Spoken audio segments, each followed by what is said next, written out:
You'll have seen the pictures from Brazil. Thousands of protesters stormed Congress, the Supreme Court and the presidential palace. It left us asking, where did that come from? To answer that, we need to start with two men. In October, Luiz Inácio Lula da Silva was elected president. Lula had narrowly beaten Brazil's far-right president, Jair Bolsonaro. And before the election, Bolsonaro repeatedly said of the electronic voting machines, the system is completely vulnerable. And after he'd lost, he and some of his supporters questioned the result. The current popular movements are the result of indignation and a feeling of injustice on how the electoral process took place. There's no evidence of fraud, but disinformation about this election has persisted. These conspiracy narratives, the idea that the election was somehow rigged, that Bolsonaro was the true winner and that it wasn't actually Lula, those are narratives that have been spread online for several months, predating the election itself and actually quite a while before that. And in November, these ideas were tested in court. A challenge by Bolsonaro's party was rejected by Brazil's electoral authorities. But some of his supporters continued to protest. They called for the military to intervene. And they've turned to violence. When Lula's win was certified by electoral courts, they torched buses in Brasilia and tried to storm the federal police headquarters. On Christmas Eve, police unveiled a bomb plot near the Brasilia airport. As for Bolsonaro, in late December, he left Brazil and headed to Florida. We've seen him there. It's thought he's based in Orlando. And after this weekend's riots, he tweeted that the invasion of government buildings crossed the line.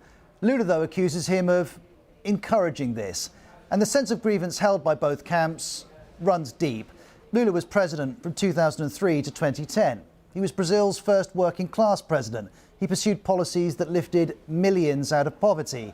And in 2009, the then US President Barack Obama called him the most popular politician on earth. But Lula would go from that to prison. In 2017, he was convicted of corruption and banned from standing for president. His lawyers said he'd been subject to a politically motivated investigation. This is disputed, though the judge behind the conviction would later become a minister under Bolsonaro. Lula would serve 580 days in prison until his conviction was annulled. He was released. He could once again stand for election, something that still infuriates his opponents. Most of these more radical Bolsonaro supporters, they believe that Lula is a communist and he will install a communist dictatorship. But Bolsonaro is some way from power. On New Year's Eve in Florida, this photo emerged of him eating a KFC. On New Year's Day in Brasilia, Lula was sworn in. A week after that, we saw this, the storming of Congress. Tensions years in the making had burst into full view, just as they did in different ways at the US Capitol 2 years ago. I think in many ways, oddly enough, the United States and now Brazil are somewhat bellwethers of the very modern challenges democracy faces globally. And the message from the Brazilian rioters is a familiar one. We want new elections, clean ballot boxes. We don't believe that this election was democratic. There are several indications that there was fraud, that there was corruption. And so, while this is a story specific to Brazil, there's a broader truth here, that if politicians repeatedly tell their supporters that the electoral system is broken, in the end, some are going to believe them and act on it. My name is Lieutenant Patrick Welch. I am the lieutenant over the Violent Crimes Detective Division here at the High Point Police Department. Not to reiterate the timeline, I think most of that has been pretty well established. I do want to say that the investigation is moving forward very well and expeditiously. We have been in contact with the affected family and they are cooperating with us fully. And as the chief said, there is some information that we are going to hold back. That's just to protect the integrity of the investigation. But at this time, I am at a point where we can announce that the offender and one of the deceased, Robert Jeffrey Creighton, is being looked at as the primary person who committed this act.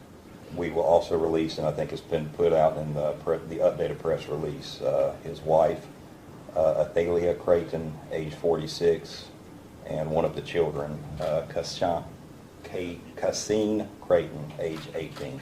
The press release said that 2 other people inside the home escaped. Were they related to the victims? That is correct. We aren't going to release their names at this time.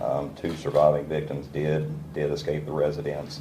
One of them is a direct relation, and the other was an acquaintance. Yes, ma'am. Can you release as to how they were murdered? Was this gunshot, stabbing, strangulation? Yes, I can release that the deceased did die of gunfire. Yes, sir.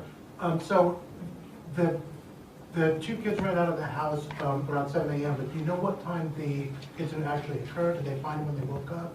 Did it happen a long time before that, or did it happen itself? It happened concurrently around the same time. When they exited the house, part of the investigation that we're going to be looking into is the timeline of occurrences that happened inside the house. But the time that they exited the house and sought help from neighbors, it was all occurring around that same time. You again, ma'am, sorry. Do you possibly know what led up to this, why it transpired? No, and that's going to be a piece of the investigation, and I've expressed this to the family as we may never know why. What goes through the hearts and minds of a person that would do this sometimes dies with them, but we don't have any indication right now as to the why, but that's part of what we're looking at. You in the pink. Did Robert have any known mental health issues? We have information from the family that he was suffering with some mental illness. We responded to the house in January of last year where he was served an involuntary commitment. We are still looking into past involvements. I can't speak to as the reasoning under the involuntary commitment, but we do believe that it was taken out by the family and we served those papers. Yes, sir. Did Robert have the gun legally? We don't know all that yet. We're still tracing the firearm that was recovered from the scene. We're still looking at that. Our next guest played Superman on TV, but insists America's real heroes don't wear capes. Actor Dean Cain is also a Pocatello, Idaho Reserve police officer, and in Frederick County, Virginia, a deputy sheriff. And he joins us right now from somewhere here in the universe. And look at that. You are wearing the uniform. Good morning to you, Dean. Good morning, Steve. How are you today? I'm doing okay, and I love the fact that we're doing this story because my family is in law enforcement as well. Why was it so important to you? I know you wore a cape. You essentially were the law when you played Superman, but you say that the guys and gals who wear the uniform are the real superheroes. Yeah, well, look, for me, just the fact that I was able to play Superman and I'm associated with that character all the time, the fact that I wear this uniform, I think is a statement in itself. At a time where anti-police rhetoric has gotten out of control, I've been an officer now for about 5 years, maybe 5 or 6 years now, and I forget, the years catch up on me. Yeah. But it's when I was a kid, it was don't talk to strangers unless it's a police officer because they're good. Right. And it's turned into something completely different. So for me, just knowing the kind of people who are in law enforcement and how they're regular, everyday, wonderful people and how they've gotten such a bad rap, I decided that the strongest statement I could make would be to join their forces and speak about them and talk about how wonderful and fantastic they are. And since you have family that are law enforcement, you already understand that. And I want others to understand that same idea. I completely understand. But here's the thing. Over the last couple of years, there has been a lot of anti-cop rhetoric, which you're referring to. But now 2 years later, 3 years later in some cases, people are realizing, hey, wait a minute, what do? We actually need those guys. Yeah, it's when they were talking about defund the police. I remember being on Fox and Friends 100 years ago saying, oh, what could go wrong? The first thing that any community, any civilized community needs is you need to have security, safety. And who provides that? It's police officers. And it's funny because those who sort of badmouth police officers the most are the first ones that are going to pick up and call 911 when there's a problem, their life's on the line, and then a police officer, a police officer will show up. And that's what they do. And they're in these regular, wonderful people who are in the most, whenever you see a police officer, law enforcement personnel, it's not because things are going well. So you're always catching people on their worst day, in the worst situation, and it takes its toll on the officers too. Sure. So people have to understand they're regular people and they're wonderful people. Sure, there can be you can be a basketball team and there'll be a bad apple. That stuff happens, but by and large, they're fantastic, wonderful people. I am thrilled to wear the uniform and stand side by side with these wonderful heroes. And they are wonderful people, and that's why you don't just say thank you to them today on National Law Enforcement Appreciation Day. If you see somebody in uniform, I know Dean Cain, he says thank you every time. It's true. Every single day should be Law Enforcement Appreciation Day, not just today. That's it. That's not enough. Amen to that. Dean, thank you very much. Breaking news in Georgia, the Fulton County grand jury investigating Donald Trump and others for their attempts to overturn the 2020 election has completed its work. That according to a new filing obtained by NBC News and first reported by the Atlanta Journal-Constitution.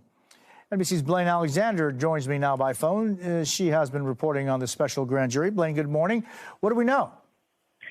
Well, we know, Jose, that after 8 months, more than 8 months of work, that this special purpose grand jury has now officially been dissolved. They wrote a report, submitted it. That report has been approved by a panel of judges, and now it's going to the next phase, which means that report is officially going to go into the hands of the district attorney here in Fulton County to determine the next steps. Now, I think it's important, we've reported on this extensively over the past 8 months that this jury has been in place, the special purpose grand jury has been in place.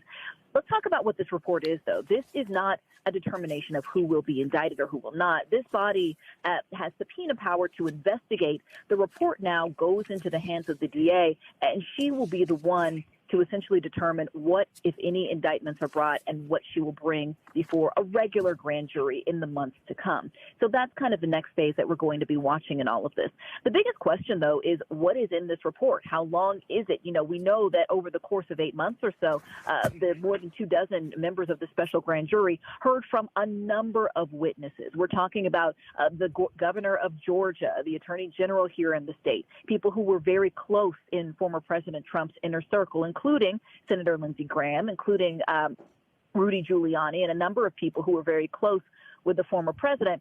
So the big question is, what will come of that report? There is going to be a hearing on January 24th to determine whether or not that report will actually be made public in its entirety, in part, so that really people who have been watching this closely will kind of learn what happened behind those closed doors. What did the special grand jury find out from those hours and hours of questioning under oath that would likely inform the DA as she goes forward and determines what, if any, indictments to bring in this.